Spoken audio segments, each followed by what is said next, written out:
நண்பர்களே, என் வாழ்க்கையிலேயே மோசமான நாள். ஏன் இப்படி சொல்ல வரேன்னு பார்த்தீங்கன்னா, எப்பவுமே 5 மணிக்கு எந்திச்சு ஜிம்முக்கு போறேன் நானு. இன்னைக்கு 10 மணி ஆயும் ஏந்திச்சிக்கல.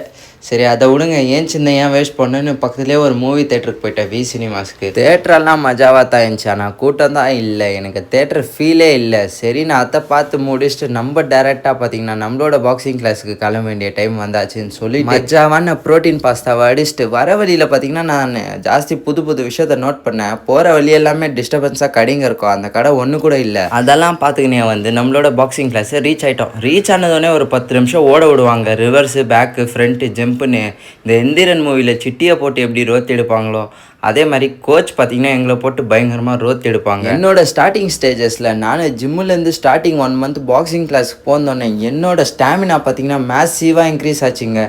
ஏன்னா, அந்த அளவுக்கு ட்ரெயின் பண்ணுவாங்க எம்எம்ஏ கிளாஸ்ல.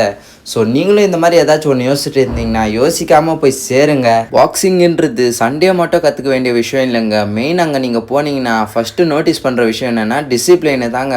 அதை தான் உங்களுக்கு ஃபஸ்ட்டு கற்று தருவாங்க பேசிக்காக. அப்புறம் நம்மளோட கோச் பார்த்தீங்கன்னா எப்படி டேக் டவுன் சப்மிஷன் அதெல்லாம் பண்ணுறதுன்னு சொல்லி கொடுக்காம மட்டும் அதை ட்ரையும் பண்ண வச்சாங்க. அதெல்லாம் ட்ரை பண்ணி முடிச்சுட்டு எங்கள் இதில் பார்த்தீங்கன்னா வார்ம் அப்லேயோ ஸ்ட்ரெச்சஸ்லையோ பயங்கரமாக ஃபோக்கஸ் பண்ணுவாங்க. ஏன்னா யாருக்கும் எந்த ஒரு இன்ஜுரி ஆகக்கூடாதுன்னு. இங்கே இருக்கிறவங்கெல்லாம் மோசமானவங்க. பாருங்கள் எப்படியெல்லாம் பண்ணுறாங்கன்னு. இவங்க எல்லாமே நம்ம நண்பர்கள் தான். இப்போ பாருங்கள் என்னோடய ஷர்ட்டு எவ்வளோ ஸ்வெட்டு வந்திருக்குதுன்னு. புழிஞ்ச 1/2 லிட்டரு தண்ணி வரும். வெளியே வந்ததுன்னு எனக்கு ஃபஸ்ட் ஃபீல் எப்படி இருக்குன்னா சில்லுன்னு இருக்குங்க. அப்படியே போகிற வழியில் பார்த்தீங்கன்னா திடீர்னு கிளைமேட் சேஞ்சு லைட்டாக மழை தூரி நின்றுச்சு. அப்படியே ஒரு டீயை போட்டு வீட்டுக்கோ பாக்ஸிங் கிளாஸ்க்கோ இருக்கிற டிஸ்டன்ஸ் மட்டுமே 8 கிலோமீட்ரு. அப்படியே வீட்டுக்கு வந்து ஒரு ஹை ப்ரோட்டீன் மீலை சாப்பிட்டு இந்த விலாகை முடிச்சுக்கிறேன்.